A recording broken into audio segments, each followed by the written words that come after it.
Kehadiran PDI justru untuk meluruskan jika kemudian ada hal-hal yang yaitu tanyakan kepada kesekjenan apakah kemudian itu melanggar atau tidak.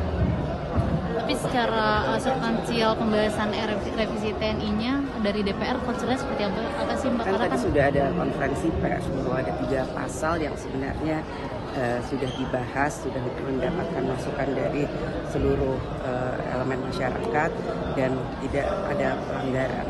Sudah tidak ada hal yang kemudian itu melanggar hal-hal yang dicurigai akan kemudian membuat hal-hal yang kedepannya itu tercederai. Kekhawatiran soal korupsi itu kan sudah tadi disampaikan oleh Ketua Panja dan pimpinan DPR yang lain bahwa itu tidak, dan silakan dilihat nanti tadi sudah disebarkan juga hasil dari Panjanya.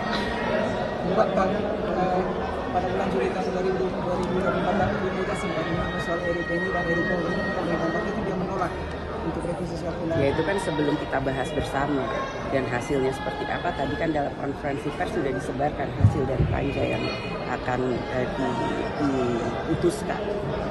Jadi silakan dilihat hasil Panja. Tadi kan teman-teman juga sudah mendapatkan hasil dari Panja yang akan kita putuskan bersama. Kehadiran PDI justru untuk meluruskan jika kemudian ada hal-hal yang kemudian tidak sesuai dengan apa yang kemudian kami anggap itu tidak sesuai. Mbak Puan, ini mencuat lagi isu reshuffle kabinet Pak Prabowo dari PDIP, memandangnya seperti apa sih Mbak peluang PDIP untuk bisa gabung di kabinet Mbak? Itu hak prerogatif Presiden, bahwa bagaimana posisi PDI Perjuangan kita lihat nanti. Mbak Puan, kalau sejauh ini dari PDIP sendiri melihat revisi undang-undang TNI termasuk perluasan jabatan sipil ini mendukung atau menolak? Kan sudah jelas bahwa hanya ada 15 jabatan yang kemudian diperbolehkan TNI untuk masuk dalam jabatan tersebut. Namun kalau kemudian bukan dalam 15 jabatan tersebut, TNI aktif harus mundur. Itu dalam revisi RUU TNI itu sudah jelas dan clear. Ya. Terkait dengan RUU TNI, untuk dari catatan dari pimpinan sendiri terhadap Panja itu seperti apa Mbak Puan, agar polemik ini tidak semakin melalui? Ya, dalam kepenjelasan konferensi pers yang tadi kan harusnya sudah jelas, bahkan kemudian sudah diberikan revisi 3 pasal yang kemudian menyatakan apa saja yang direvisi dan itu tidak merubah hal-hal yang kemudian dicurigai. Nah, itu nanti dalam keputusannya kita bisa lihat bersama dan kita itu sudah mendapatkan masukan dari seluruh elemen, sudah dipanggil pihak-pihak yang kemudian harus mendapatkan masukannya dan lain-lain sebagainya. Ya.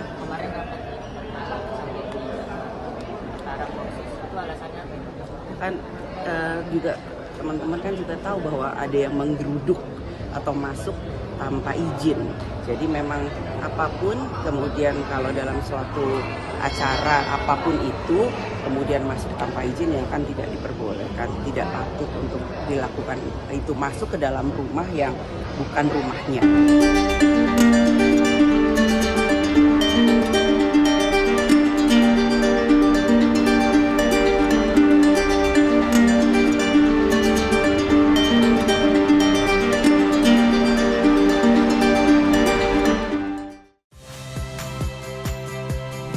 Saya Agin Fridianto. Saksikan terus program-program Kompas TV melalui siaran digital, pay TV, dan media streaming lain. Kompas TV, independen, terpercaya.